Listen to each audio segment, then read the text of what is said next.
Geliefdes, vandag is ons tema Dawid in die grot. Ons teksgedeelte is Psalm 142. Voordat ons vanuit die woord van die Here lees, kom ons bid saam. Ons Heer en Hemelse Vader, ons vra in hierdie dag dat U woord helder en duidelik na elkeen van ons sal bring. Wees asseblief saam met ons, bewaar ons, wees ook so saam met ons geliefdes, elkeen wat siek is, elkeen wat oud is, elkeen wat vandag voel, hulle het U hulp nodig, elkeen wat voel, hulle is in 'n grot. Wees asseblief saam met hulle, maar die Here wees ook so saam met ons, bewaar ons en bring U woorde elke dag na ons hart. Amen. Psalm 142, 'n gedig van Dawid na aanleiding van sy verblyf in die spelonk, 'n gebed. Ek roep na die Here om hulp, ek smeek die Here om genade, ek stort my klag voor hom uit en vertel hom van my nood. Ek het alle moed verloor, U weet wat ek moes deurmaak. Op die pad waar ek loop, het hulle vir my 'n struik gestel. Ek soek hulp, maar niemand wil help nie. Daar is vir my geen vlugkans nie, en niemand gee vir my om nie. Ek roep na U om hulp, Here. Ek sê, U is my toevlug. Buiten U het ek geen deel in die land van die lewendes nie. Luister tog na my hulpgeroep, want ek is magteloos. Red my van my vervolgers, want hulle is te sterk vir my. Bevry my van die gevangenskap, dat ek U naam kan loof. Die regverdige sal dankbaar om my kom staan, wanneer U aan my goed doen. Geliefdes, ons lees tot sover vanuit die woord van die Here. Dawid se gedig, sy gebed, Psalm 142, kry die opskrif, U weet wat ek moes deurmaak. Wat het Dawid alles deurgemaak? Dawid is so gering, dat wanneer die koning gesalf moet word, wanneer die profeet na sy ouerhuis toe kom om die nuwe koning te salf, word al sy broers bymekaar geroep, maar Dawid word in die veld gelaat om skape op te pas. Wanneer die profeet vra, is daar nie dan nog 'n seun nie? Dan eers onthou hulle van Dawid en dan eers word Dawid laat haal.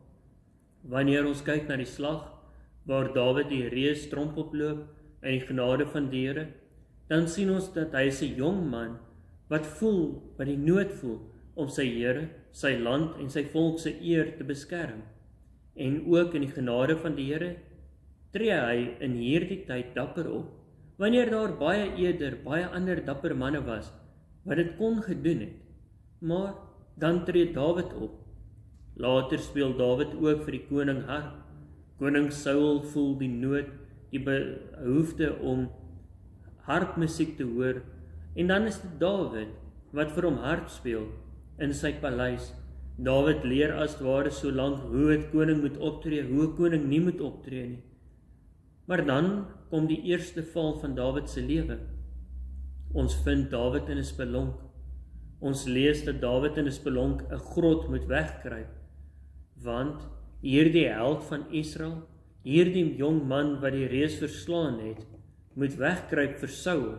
Saul wou hom so graag dood hê dat hy homself met 'n spies gegooi het, en Dawid het net ontsnap. Ons vind vir Dawid in hierdie spelonk 'n held wat verneder is, 'n hartspeler sonder 'n plek om harp te speel, en verder 'n man wat vlug, 'n jong man wat die res van sy lewe op hulp roep, want hy moet vlug. Met verloop van tyd en gebeure word Dawid koning. Hy word herstel na sy ampt, sy eer, en hy kry baie vroue, hy kry kinders, hy kry mag, hy kry gesag, die eer en aansien van koningskap, die paleis, die volk. Dawid word koning.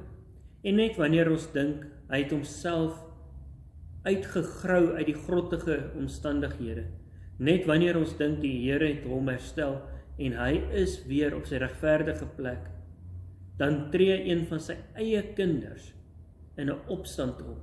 Sy eie seun Absalom wil hom vermoor. Sy eie bloed wil sy koningskap by hom wegroof. En dan vind ons Dawid weer op die vlug. Om 'n gedagte te gee, ons vind in 1 Samuel 22 1 Samuel 24 vers 4, 2 Samuel 15, 2 Samuel 23 vers 13, elke keer Dawid op vlug, of in 'n spelonk, of in 'n klein dorpie, maar elke keer vind ons Dawid as 'n vlugteling. Hy word herstel in sy eer en sy ampt, en dan moet hy weer vlug. In Psalm 57 en Psalm 142 skryf hy self oor die hartseer. Hierdie psalms wat geskryf is deur Dawid om te sê hoe erg die vernedering was, hoe erg hy verlate gevoel het van sy volk, van sy God, van almal, in 'n grot op vlug, 'n vlugteling. Geliefdes, vanuit Dawid se lewe sien ons duidelik dat daar verskeie hoogtepunte en verskeie laagtepunte was.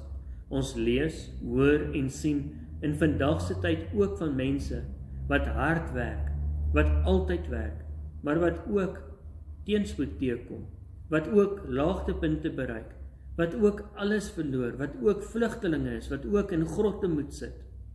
Mense wat dit nie verdien nie, maar mense wat dit oorkom. Dit kan weens finansies wees, dit kan weens siekte wees, daar is verskeie redes.